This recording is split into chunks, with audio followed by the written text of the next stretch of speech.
Video kali ini gue akan membagikan skema box NTX 6BP112 yang terinspirasi dari skema box bandpass yang umum digunakan.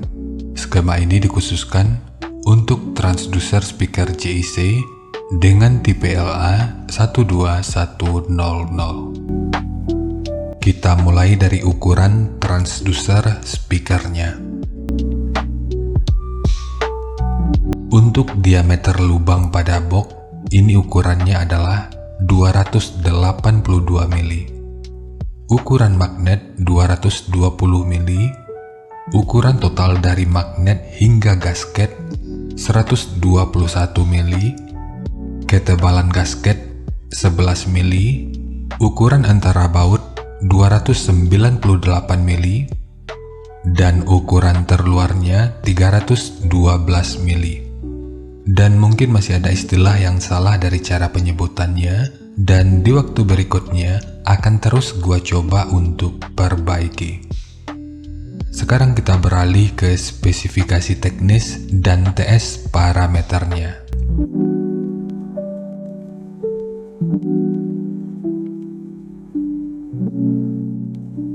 Kita mulai dari spesifikasi teknis.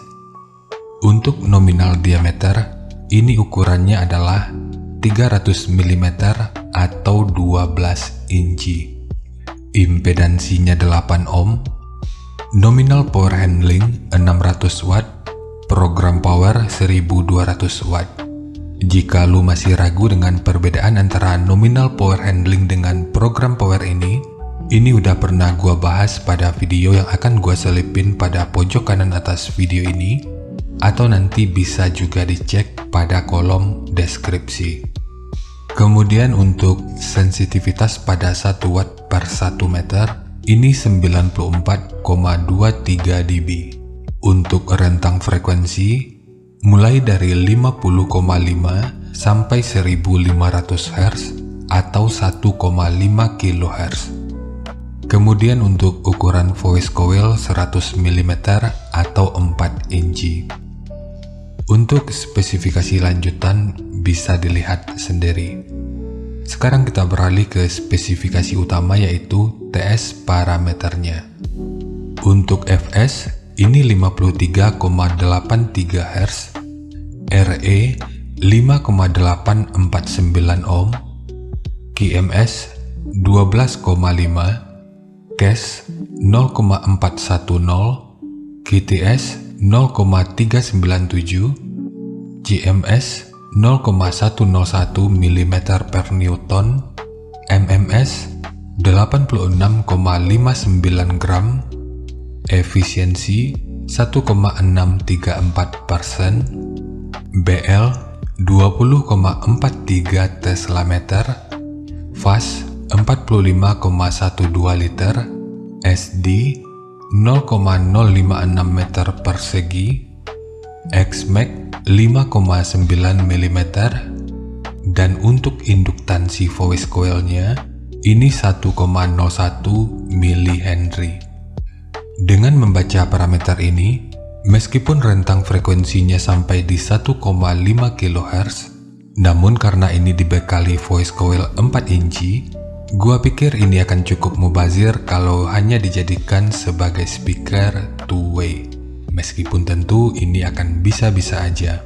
Untuk ulasan lengkap terkait ukuran voice coil ini udah pernah gua bahas pada video yang nanti akan gua selipin pada pojok kanan atas video ini, atau nanti bisa juga dicek pada kolom deskripsi. Jadi rasa-rasanya ini akan lebih optimal jika kita gunakan sebagai low. Tapi ya kita lihat aja pada respon frekuensinya nanti. Dan untuk jenis box speaker, ini direkomendasikan untuk box dengan lubang angin. Karena untuk EBP-nya, ini sekitar 131,29 atau kita bulatkan di 131,3. Cara mengetahui EBP ini juga udah pernah dibahas pada video yang akan gue selipin pada pojok kanan atas video ini, atau nanti bisa juga dicek pada kolom deskripsi. Dan gue sangat suka dengan cara penyajian parameter yang disediakan oleh pabrikan lokal yang satu ini. Meskipun belum dalam bentuk PDF, tapi gua pikir ini udah sangat cukup dan semoga aja parameter ini akurat dan semoga bisa terus dipertahankan. Sekarang kita masuk aja ke rincian semuanya.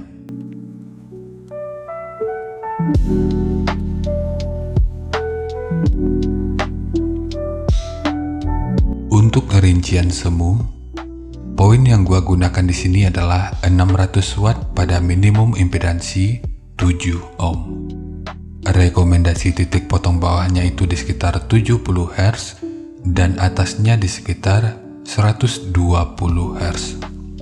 Dan ini sifatnya tentu nggak mengikat, jadi nanti bisa dicoba aja sesuai karakter yang diinginkan. Dan untuk slope nanti juga boleh menyesuaikan. Kemudian untuk puncak SPL-nya, ini diperkirakan mencapai sekitar 127 desibel. Jadi untuk yang ngeburu SPL, box seperti ini tentu akan jauh lebih baik. Meskipun ini masih sebatas penghitungan secara matematis. Jadi semua ini merupakan rincian semu, jadi bisa lebih baik atau bisa aja lebih buruk dari yang diperkirakan. Karena untuk efisiensi akhirnya itu juga akan bisa dipengaruhi oleh beberapa faktor, apakah itu kerapian dan kepresisian dari pembuatan box, kualitas bahan, hingga equipment yang digunakan. Sebelum melanjutkan, harap baca deskripsi video karena ada beberapa informasi tambahan terkait bahasan yang ada pada video ini.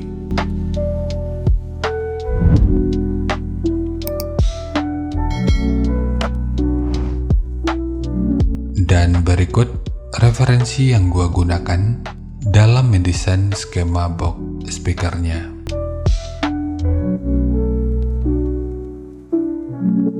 Jadi dari transfer function magnitude ini kita bisa melihat meskipun dipotong di 70 Hz, frekuensi 61 Hz itu udah bisa direspon pada minus 3 dB dan 65 Hz pada 0 dB. Sementara untuk atasnya, frekuensi 160 Hz ini udah bisa direspon pada 0 dB dan 175 Hz pada minus 3 dB. Lalu untuk respon dari portnya, dengan daya 600 watt, pergerakan udara pada port utama, puncaknya diperkirakan sekitar 16,2 meter per detik. Sementara untuk port kedua, ini diperkirakan sekitar 13,2 meter per detik. Sementara untuk gain yang dihasilkan oleh port kurang lebih seperti ini. Jadi secara teori, untuk port utama, ini akan membantu dalam merespon frekuensi hingga sekitar 52 Hz pada minus 3 dB. Sementara untuk port kedua, ini akan membantu dalam merespon frekuensi hingga sekitar 187 Hz pada minus 3 dB.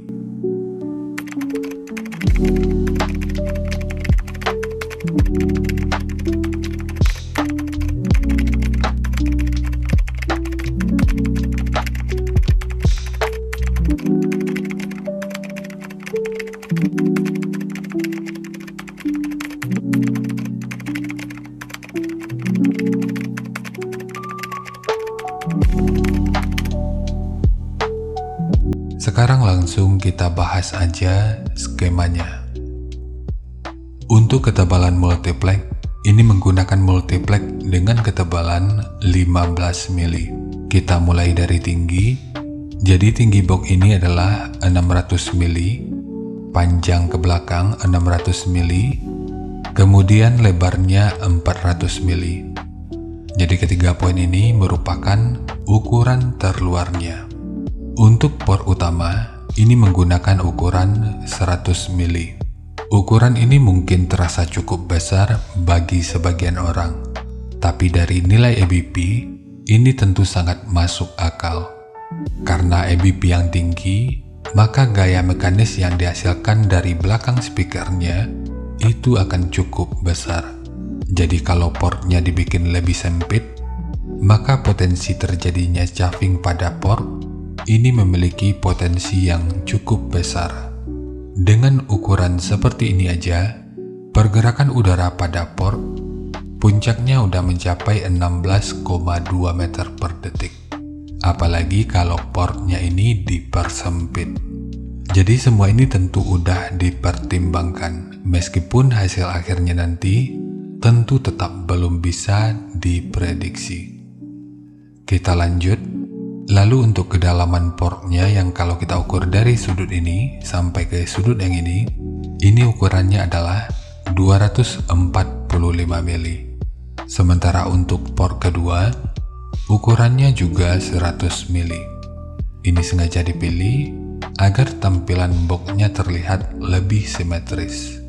Namun karena titik potong frekuensinya ini berbeda, maka untuk kedalamannya tentu juga akan berbeda.